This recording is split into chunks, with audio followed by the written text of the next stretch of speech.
Hey guys, welcome to episode 2 of Two Cool Caregivers. I am Erica. And I'm Jacquelyn. And we are two cool caregivers. We're already getting really good at this, by the way. We're going to line that up one day. It'll happen. You are listening to episode 2 of Two Cool Caregivers. Today's episode is What I Wish I Knew Before Becoming a Caregiver. Dun, dun, dun. A lot.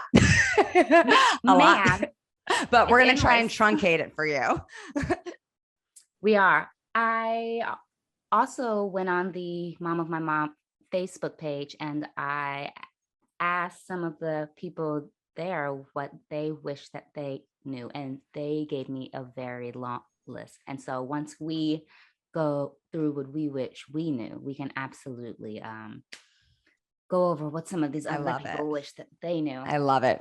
Low-key, I may have stolen one of them. I think something we can. This is a great point. I think I speak for every caregiver when I say that the caregiving experience is such a unique experience where you learn something new almost every second. Mm-hmm. It's just an ever evolving science that you have to figure out oftentimes on your own. So a lot of the lessons that we pick up along the way come from, I think, our mistakes, which I don't know what I'm saying. No. Which you have to forgive yourself for making. It's so interesting that you even say that, because one of mine's is you will get things wrong. Be nice to yourself when this happens. Like, you will forget to take certain paperwork to the doctors. Your mind is overloaded with so much information. Mm-hmm. You're carrying info about you and then the entirety of someone else. And exactly. And I don't know when you realized that profound realization that it was that your brain was overloading. But when I realized it, it was because my brain was overloading. And when I realized it, I was like, oh my God, I am so stressed. I haven't washed my face in 2 weeks. I haven't gone outside and seen the sun in a month. For me, there were just, when I got really short, that was when I knew, I'm taking on too much. I need more help. It's like when my temper became really short, when everything made me mad. Like my dog would bark, and I'd be like, "What are you barking for?" Exactly. No. It's same experience with me. I would be sitting at the dinner table with my fiance, and I'm sitting next to my mom trying to feed her, and a little food would fall on her, and I would just be so stressed at the end of the day. I would just melt down, and I would just have to go walk away and stress cry for no reason. And I when I would step back and get some perspective, I would realize there is no logical reason I should be this. Well, there is a logical reason. I was going to say there absolutely is. But I'm putting so much unnecessary stress on myself when I should be forgiving myself, because I am kicking ass in a very stressful situation. And instead of beating myself up for the things I'm not doing, I should be fucking applauding myself for all the things I am doing, And I think when you switch your brain to that mode, everything just becomes way more effortless. What I also learned is that whatever amount of patience that I have that day, whatever amount of willpower, it slowly decreases as the day goes by. So I then started was we're going to bathe my mom at 9 a.m. We're going to wake up, get in the tub, then eat and exactly all of the other sort of stuff. But making sure that whatever phone calls that I did not want to make, those were made in the morning. All of all of that stuff was done before my reserves completely And it's your shut off. energy, and it's also, I think we tend to operate on their energy clocks as well, because I know a lot of people with dementia, they experience sundowning. Their frustration tends to increase in the later hours of the day and the night. So yeah, no, I'm on dementia hours as well. You know, I wake up first thing in the morning, ready to go. Let's get this diaper changed. Let's get my Mm-hmm. mom bathed. Let's get her teeth brushed, get her fed. Mm-hmm. And then I look at my clock and it's 11 and I'm ready for bed. But luckily, I had accomplished all the things I wanted to do with her already that day. Which also makes you feel good, like Mhm. making sure that all of those tasks that were on your list get checked off. You were saying earlier about just knowing when it's too much for you. I think the biggest practical advice I could give to any new caregiver starting out would be, please know when it's time to ask for help. Don't wait too long to do it. Ask yourself that question consistently, even when you don't think it's time. Even if you're just starting, please have that question at least in the back of your mind, Yeah. because when it does become time for you to get some extra help, uh, you're already going to be very, very overwhelmed. You're already going to be in a panic state. So it's something that you want to prepare for before you need it. And I wish someone had told me that. There's so many different places to find help with care that you're not made aware of when you become a caregiver. No one mails a how-to handbook to your home. No one's going to tell you all of these intricate little tips and tricks that you're going to figure out yourself along the way. As far as extra help, you know, there's adult daycare, there's private caregiving, there's friends pitching in, there's what else? Swaps. So one of the things that I had done was my neighbor would have me tutor her kids, and we would like swap, and she would take my mom, Oh, and it I was like real love that. sweet. It was real That's cute. that's like the cutest, sweetest thing. That makes me so happy. But yeah, see, like there's so many different things that you can go to for help. You just have to know to look for them. Because the thing is, you're not going to know to look for them until you find them. So we're telling you right now, there's daycare, there's private caregiving. There's facilities where you can maybe negotiate a short extended time where they can stay there for a couple weeks. But my point is, don't wait too long to know to look for those things. Yeah. Caregiving is a job where you're allowed to be selfish. It's actually beneficial to you to learn how to be a little selfish, because it'll make you a better, more calm, more patient person if you also make that time for yourself and not just the person you're taking care of, because you're taking care of yourself too. So it's really interesting because caregiving forces you to be so selfless that then forcing Mhm. yourself to be selfish on top of that feels so like it's like this one doesn't go with the You go through such an overwhelming character change. right. And so like going from like giving them Yeah. everything to Like I like, wake up as no, Mother I need this. Teresa and I go to bed as like Putin, you know? Dictatorship on 100 at the end of the day. You know? We experience a whirlwind of emotions all in one day, and learning how to manage those and learning how to get people to help you manage those are two things that will be so key to your survival as a caregiver. Absolutely. You mentioned it briefly before, but I want to go back to something you said. My favorite word, patience, because not Oh, enough can be said about patience. I always tell caregivers that patience will get you further than anything else you were going to try. I'm not a doctor, but patience has worked better for me than any pill, any trick, any mind game, anything where I'm trying to affect change. I have to mhm. affect it within myself first by being patient. And then that is the quickest way to get what I want. The thing about patience that I think people don't realize is that it's a skill that you can learn and prove. Like people say, like, I don't know how you do it. You are so patient. And I'm like, this wasn't me. I lived in New York City, hustle, take the subway, walking down the street, you in my way. Patience. And I was like, patience, you're taking too long. Come on. And so like it was literally me having to reevaluate what was important. Totally. And having that play into why I needed to slow down. And changing my perspective, changing what I found important and what I wanted this experience to be really helped me cultivate more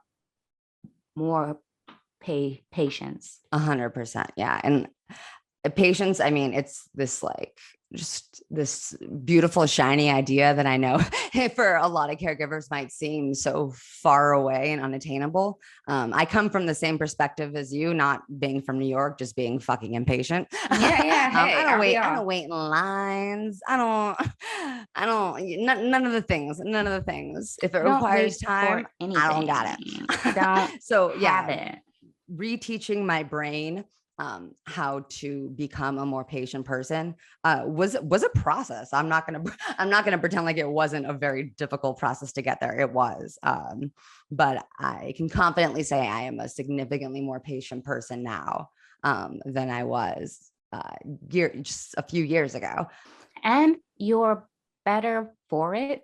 Something that I've been taking into consideration lately is like, why do we rush? Like, why do we think time is money? Like, it's all a very capitalistic way of seeing time, and you just can't see time 100%. That way. I'm glad you said time, because I always tell people I don't do time anymore. Yeah. Like when I never know what day it is. I rarely know what time it is. My concept of time has transformed into such a confusing blob where I am never in a rush to accomplish anything. So my value of time has changed so dramatically because of that. Same. And like, don't get me wrong, like even at the very end of my journey taking care of my mom, there were moments when I would get impatient, but re-evaluating what time meant to me was what really helped. Which do you try and stop in that moment when you do have those moments of anger and impatience? I am the queen of walking away. I just I can't do this right now. I can't do this right now. Let's go watch something else. Let's go play with the dog. Let's go like something. And you know what? That's a great technique. I'm sure you realize not just for you, but for them as well, because for them, distraction is the name of the game, you know? Absolutely. And if they're distracted, eventually you're going to be distracted from the stress as well, you know? So yeah, dude, walking away, totally one of my techniques. Maybe I'll throw in a power cry. A real quick hidden power cry. But yeah, dude, get those emotions out. We have to talk about like the importance of a powerful, just like get in the corner and crying. Just like 5 minutes in the bathroom, sobbing my eyes out. Get it just out. Like muffle. And then I just come out, flip my hair. Let's play a game. That's exactly what this is. Yeah, just knowing. I think the trick to that was knowing when to stop myself in those moments of anger, and then assessing it from there. Sometimes I'll walk away. Sometimes it's as simple as just. And I always would hate it when people would recommend this to me, because I would be like, "That's not gonna work." Deep breathing. Sometimes when you're really, really stressed and your heart is racing and your mind is racing, I just and I'll be honest, it does not help that much. It helps enough where I can get to the next minute and go from there. And sometimes when you're really stressed out, all you have to do is take your brain to the next minute. And eventually you're going to get out of whatever head funk you're in. You just have to put in the work to get there. So walk away, breathe. I'm going to throw in a personal favorite. Do it. Consistent therapy. When I tell you I started too late in the process, like years too late in the process, I wish I had started the first month. Mm-hmm. It would have saved me a world of trouble. So much self-loathing, so much depression, and so Mm-hmm. much fear. Oh, please find someone who is there for you, who is Uh-huh. there to help you compartmentalize all of the feelings that you have and all of the fears, and tell you which ones are rational and which ones you need to just Mm-hmm. toss out. Like, it's so important. Totally. And even just having a sounding board. I think a lot of caregivers, we don't realize the heightened level of isolation and loneliness that we're often experiencing until like we're like out somewhere at a party and we're like, oh, wait, I haven't been outside in 2 months. This is my first time socializing with two people who don't have dementia. Okay, all right, I can do this. Like a real conversation. Like, what does this mean? It is so healthy to make sure you are having consistent non-dementia conversations. And I cannot stress that enough, be it through therapy or just talking with friends. Just getting what's in your head out to people who will give you logic and reason back is so healthy and important, because you are in a world where down is up is down. Things make no sense. Things make no sense. And you sense. need someone on the outside to make sense of things for you, because it will help you so much to have a second perspective. And you don't want to be like me. Once my caregiving experience finished, the amount of social anxiety that I get trying to talk to people in public and like hold conversations and form full opinions, it was 10 times harder, because I was like, it's overwhelming. And this is coming, you guys see the podcast saying we're both really cool. We cannot stress that enough. We are very cool people, but we exist in this insane space where we are so isolated, and our interactions are oftentimes limited to someone with cognitive disability. It gets real crazy sometimes in our brains. It gets real iffy all the time. Finding someone to help you make sense of the crazy, be it therapy, friends, a combination of both, ideally, that is so important to your mental health. And as a psychiatrist, they can help you with different techniques, different medications, if that's the route you want to explore. But just having someone who is licensed to give you that help is something you should take advantage of at this time in your life more than any other time. Absolutely, more than any other time. Mm-hmm. Yeah, and something therapy, a combination of therapy and just being a caregiver to my mom. You talked about perspective earlier. I wish someone would have told me there's some positive things that I could expect out of the caregiving experience, not just all the horrible things you hear about, because I had no idea how much I would grow to love myself from this experience. That was a really unexpected, life-changing treat. Talk to me about this. Yeah. If you told me a couple years ago, before I was a full-time caregiver, that I would lose my job, lose my dad, lose everything that I thought was important to me, and find my happiness and purpose in taking care of my dying mom every day, I'd be like, that sounds weird, boss. That'll not happen. That's not how I define success, but okay. That is how I define success.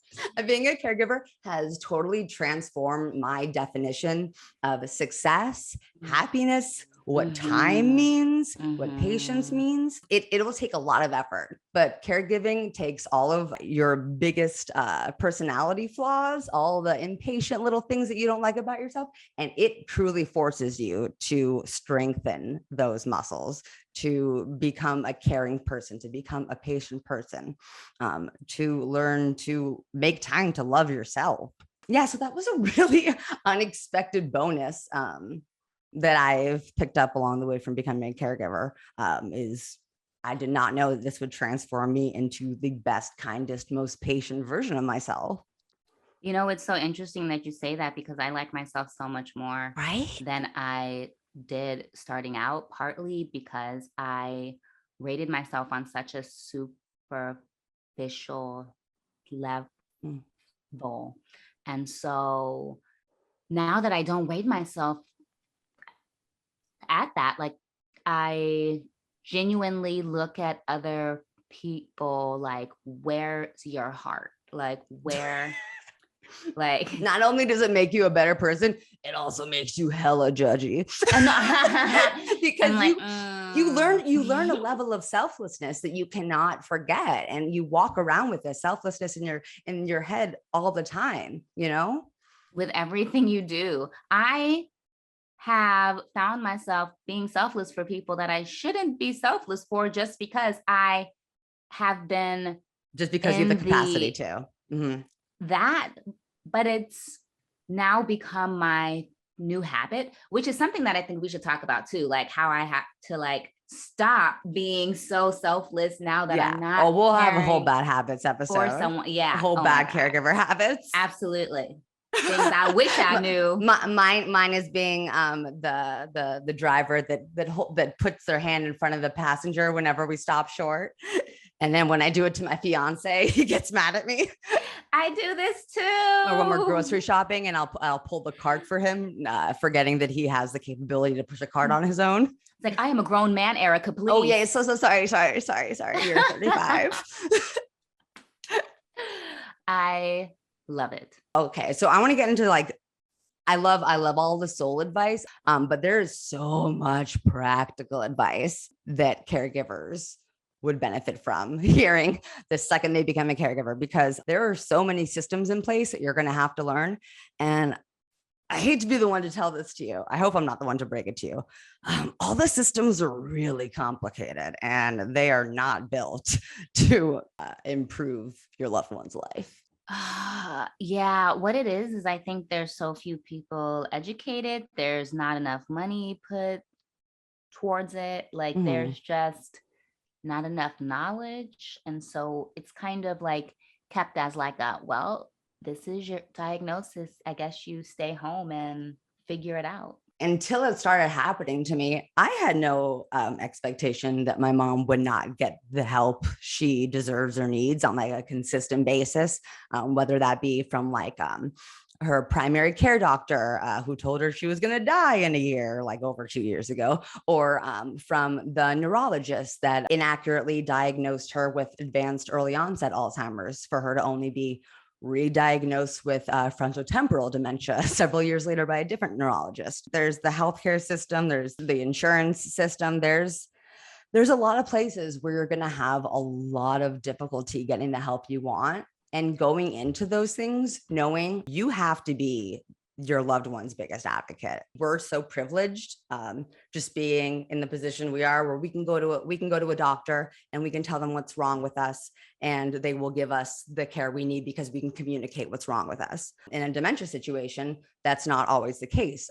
You might not know exactly what's hurting them. You're going to have to be your loved one's biggest advocate.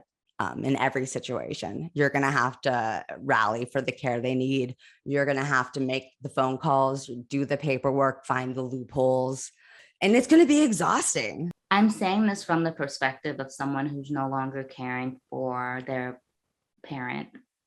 My mom passed in March of this year, and I cared for her for 6 years. And what I can say is that the time was short.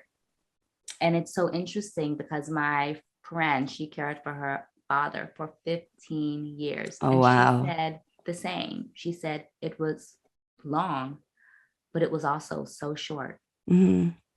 And so, like when we talk about patience and that sort of stuff, I think that even if we try to keep in the back of our mind that this will not continue, this is only a chapter, and Mhm. that most likely what will happen is that they will not be here for the next chapter.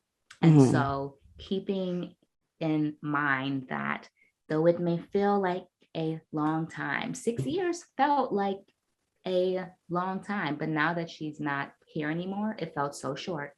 And so that's just something that, you know, especially family caregivers and people who are caring for someone that they've known for a very long time. Just Mhm. keep in mind that one day it will end, and take the time to do as much as you can with them while they can. Mhm. And to be appreciative of all the things. I try and keep that thought in the back of my mind, not in a depressing, she's going to die way. I realize it might sound very morose to try to walk around knowing that, yes, one day your caregiving journey will end.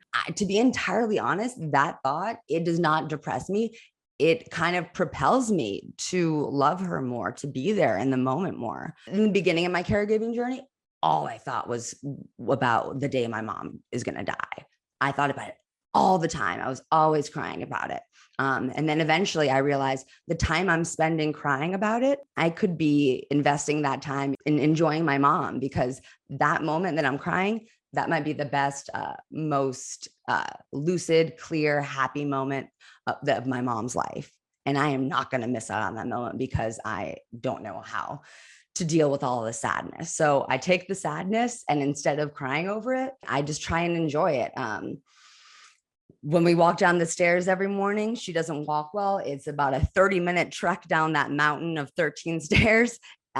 Very Wow. frustrating to any human being trying to do it. I try to never stress over it. I take her tiny legs, I like mimic walking with her legs, and we slowly make our way down the stairs. And by the time I get down there, she's really happy because she made it down and we're smiling. And then we go eat breakfast and start our day. There's just something really special to me about just getting through all that without being stressed. If I can do that, I am proud of myself that morning. Those moment to moment, they really force you to just be present Mm. with them. And there's a gift with that, because you really only get that with small kids and like seniors, but like taking the time to just walk down the stairs with Mm. your mom, that even sets the precedent for that day. And Totally. it's And like, yeah, and that moment by moment living, I think that's what caregiving is totally all about.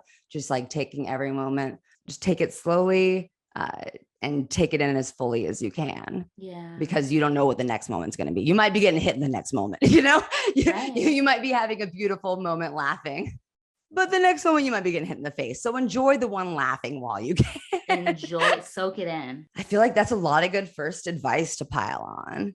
I think they have a barrel full of first advices to just Yeah, we kind of don't like put want to in get their like too in pockets. depth in the beginning. I think the key for us to being successful caregivers, I think we can both agree, is a combination of patience, perspective, appreciation. Oh, and Have being cool, and being cool, fun. be cool, Being and being cool. cool, which is all about having fun. We're cool because we had fun. Like me and my mom had fun. We were Yes. dancing, joking 24/7. Make sure that your person leaves having smiled most Mhm. of that time, and like knowing that we just had fun is what keeps me going now. Oh, that makes me so happy. I love your happiness. It really helps. Actually, it really helps. I'm so happy. I'm so happy. We want to thank you for listening to episode 2 of Two Cool Caregivers. Remember to Be cool. and take care. Bye. Bye.